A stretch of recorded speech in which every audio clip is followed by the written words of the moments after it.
My brother.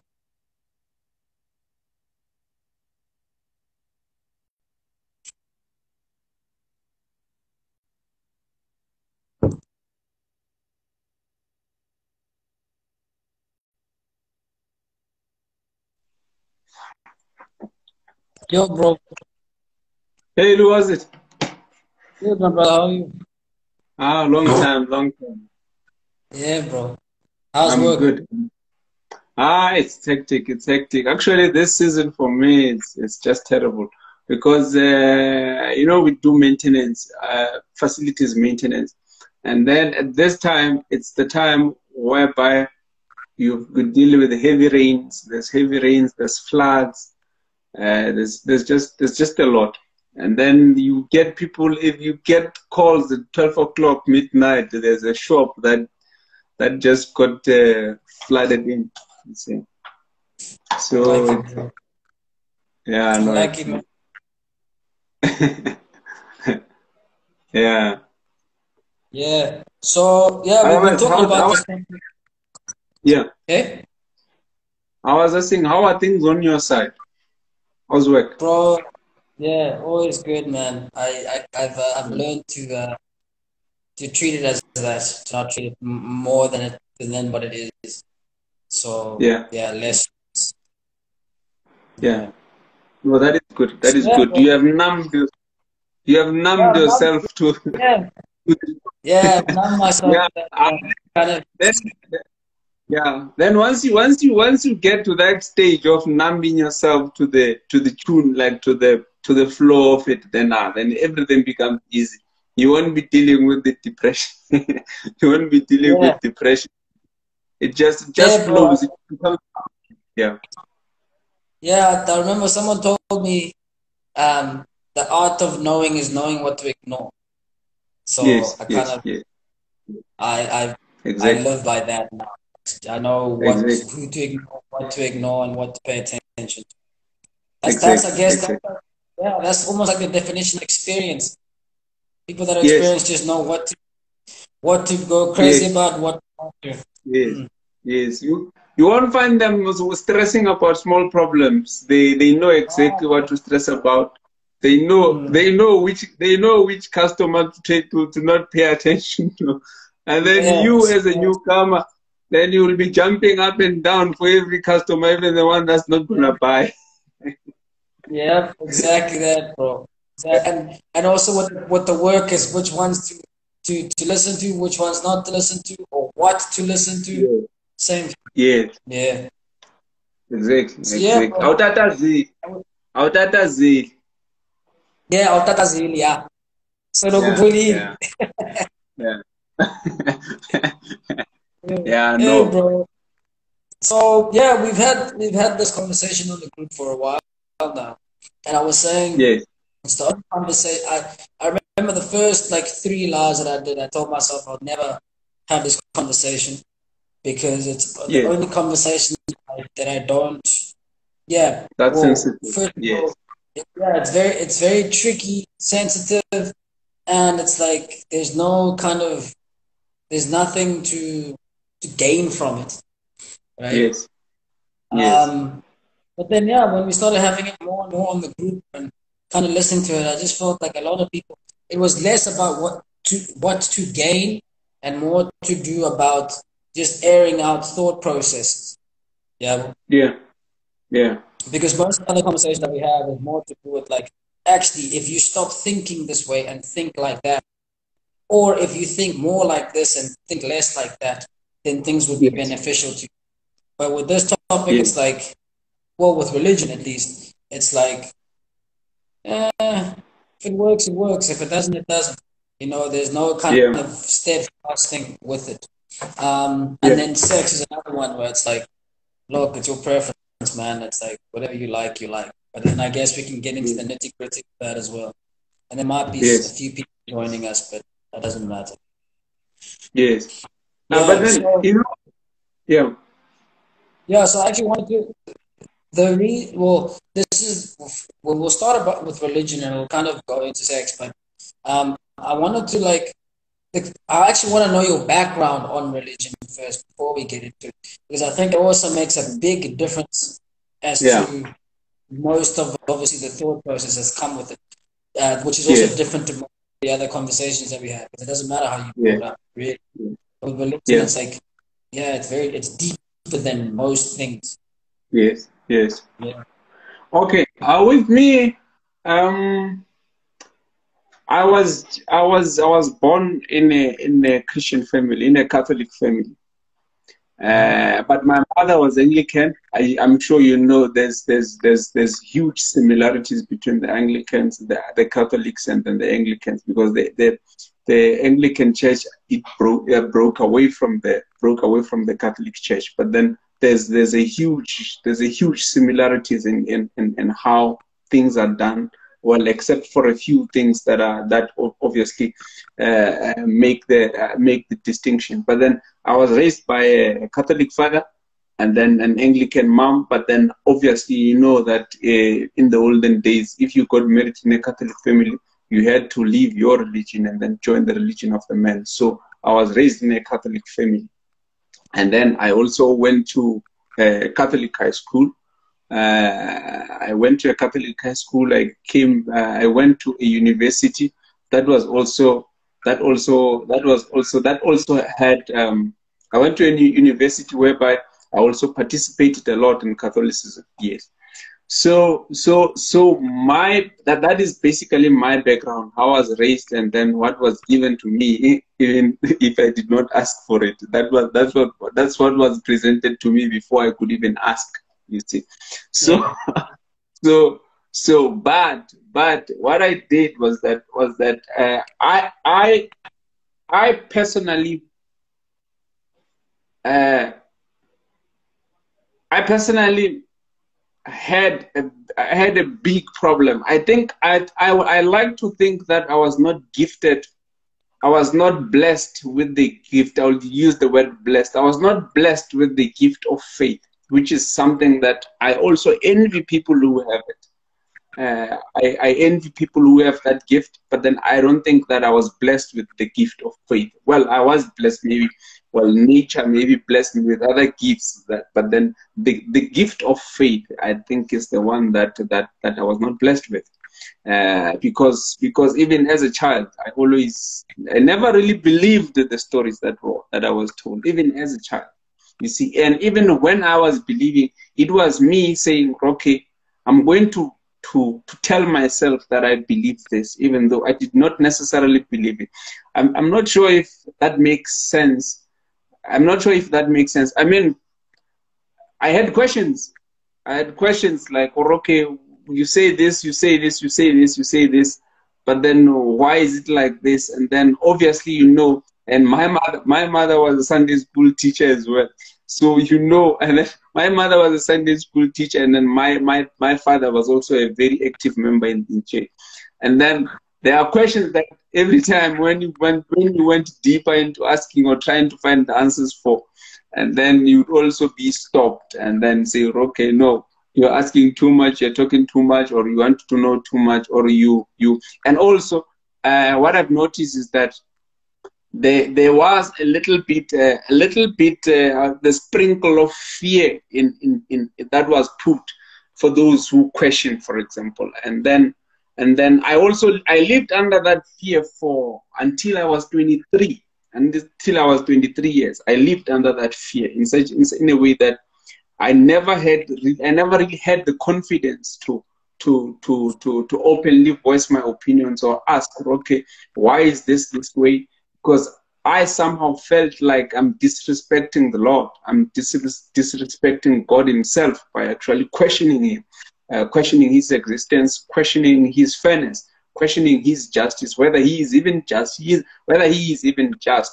And then whether even, because for example, things like the rules that, for example, the commandments, the 10 Commandments, uh, uh, I asked, for example, some of the pastors that are okay, you are saying these are the commandments, but God broke all these commandments. God Himself, He broke all these commandments, and then obviously then they will say, okay, that's because he wrote them, so he has the authority, the autonomy to break whatever he wants to break. But then I felt that, for example, we as people, we are asked to do something that even God himself or even his son did not do. You see, we talk about, for example, marriage and faithfulness, for example. We talk about, for example, the family, for example, the unity of family. And then you look at how the figure of God, the God figure is being explained. You will find that, okay, even he himself, he just decided to make a baby with someone. He made someone, and then there was no marriage or anything there. And then from there, well, these are sensitive parts. In fact, I think I should maybe halt a bit into this, because we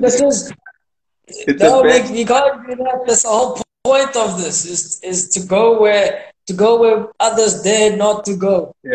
Yeah. Because I feel at the time, if you don't go there, people go there individually anyway. Yeah. So since 20, when was it? I was 23 in 2015. Yeah, it was 2015. Then that is when I started to go on a journey of on my own journey of self-discovery. And then I remember even the day that I decided that I'm not going to church anymore. I was dressed to go to church. I went there and then got off the taxi. I was in Mthatha. I got off the taxi and then looked at the church. Okay, there is the church. Then I turned and then got in the taxi and went back home. And then that was it. That was the day that I could see it. I in fact, at that point in time, I felt I no longer had the fear. Remember, I had fear. I had fear that, okay, but then at that time, I no longer had fear of what, and even the story of hell itself was not something, because I carry, it's also one of the things that I used. It was no longer something that scared me anymore. I no longer had, and then it was after that. Then I was scared of. After no longer having that fear, okay. But then now I was scared. I was waiting for my turn, for my lightning turn. That, okay, maybe since I've just done this, I'm waiting for. I've been waiting for God to do His lightning but then it did not. It did not happen. And then remember that whenever you do such a thing, for example, whenever you decide you take such a step, obviously you are also going to feel like you are told that it's the devil who makes people like that. That it's not people who do things like people cannot decide on their own to do that. And then I had a problem with that, because I always felt like that I'm sober. I'm a sober person, and I'm always in full control of my mind. And then, well, unless when I'm drunk, well, even when I'm drunk, I try to take the maximum control of my mind. You see. So basically, I had to make peace with God, and I also had to make peace with the devil as well, because remember, if when we say, for example, when we say that, okay, God created everything, and then everything that happens according to His will. I also believe that when we say that, He also has to take accountability for things that are not going right, because He is the one who is in control. So me freeing myself from religion, and then it actually, I no longer had to blame God for the things that go wrong, or credit Him for things that go right. I no longer had to blame the devil for the things that go wrong in my life, and I no longer had to credit God for the things that go right in my life. So I had to absorb, to accept full responsibility of my life, and then, which is something that even until today, my parents don't know about this. I'm sure they are not social. They're probably never gonna know. They're probably never gonna know about this. But then it's fine. You can post it. It's fine. I'm a big boy now. I can. Yeah. So this is also me coming out. I've been religion free since 2015. I think 6 years now. Yeah. And then I can tell you for sure that. what do you call it? The LGB. What do you call it then? The C. Yeah, The C. they must have an alphabet for me. They must have an alphabet for me at the end.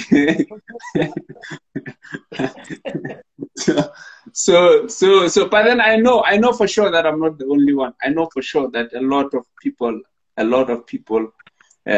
some will use words like agnostic, and then at the end of the day, agnostic, atheist, whatever.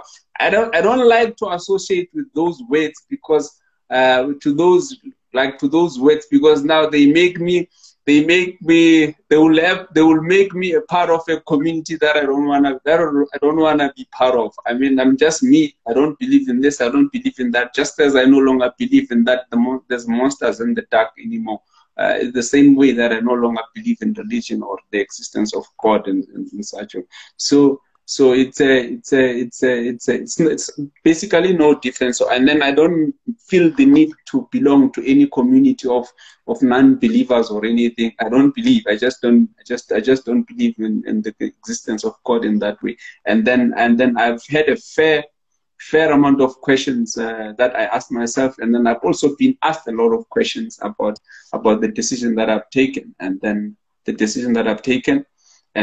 even my brothers know, but then they also know not to tell that are they religious? Yeah. Are they religious?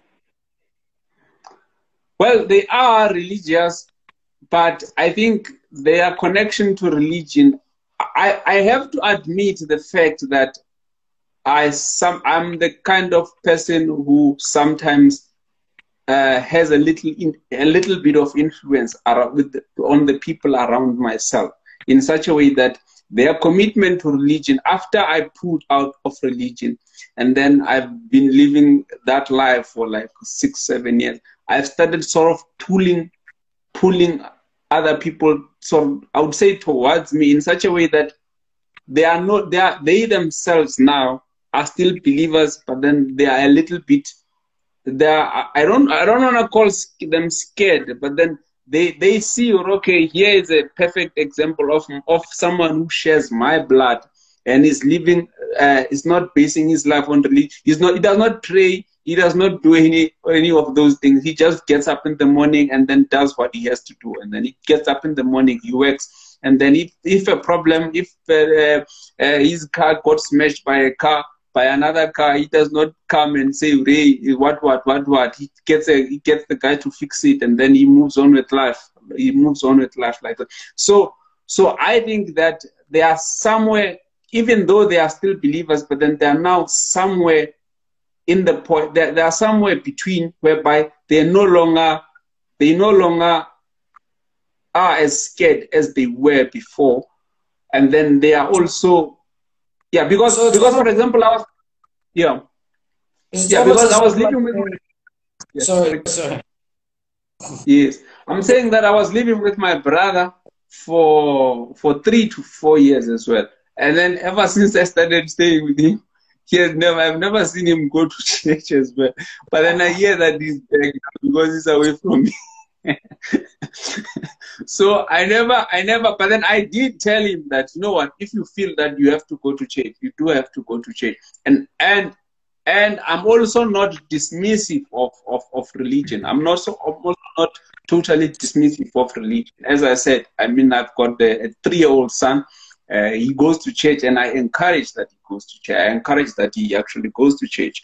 And then I feel that if he chooses, well, because I cannot lie to you and say that church is not, that religion is not useful. Religion is very useful in human beings. In fact, a lot of developments that you see also on the societies, how societies are. So religion has great influence, and then good and bad. It's not like it's just good. There's a great influence that has been brought by religion, and then it's just as useful as any other story that we believe. Yeah. Hello. No, that's good. Questions for you, bro. But I also actually want to know about oils as well. Yeah. we were talking about religion, and I wanted to find out from what or how he's been raised first Yes. before we actually get into the whole kind of deep religion talk. Yeah. But then I also want to find out from you, always, how are you raised before I can ask questions? Because I was obviously probably raised very different to both of you guys. So Yeah. yeah, how were you raised, boys? Parents religious, you religious, go to church, what happened? Um. Okay, so I spent Hello, by the way. my life in church. You guys can hear me, right? Yeah. Yeah. We didn't I hear I your greeting. Hey? We didn't hear your greeting. No, I said hello when I got in. Yes, Oh, okay. she did. Yes, exactly. Yeah, okay, go for it. I was saying I grew up in a church, definitely. I went to church almost every Sunday with my gran, and Yeah. I was very close with my cousin back then. So we used to attend Sunday school, and I think it's predominantly like that in most Black households. Like you just go into a Christian household, whether your parents go to church or not. But there's always this realm of Christianity. So no, I went in, hey, to a point where whenever my cousin and I would fight, would always be reminded that like, no, so like how do you do that? You can't do that, type of vibe. On Saturday, we used to go to practice for Sunday school, songs that we were gonna sing in church the following day. No, it was hectic. It was hectic. Yeah.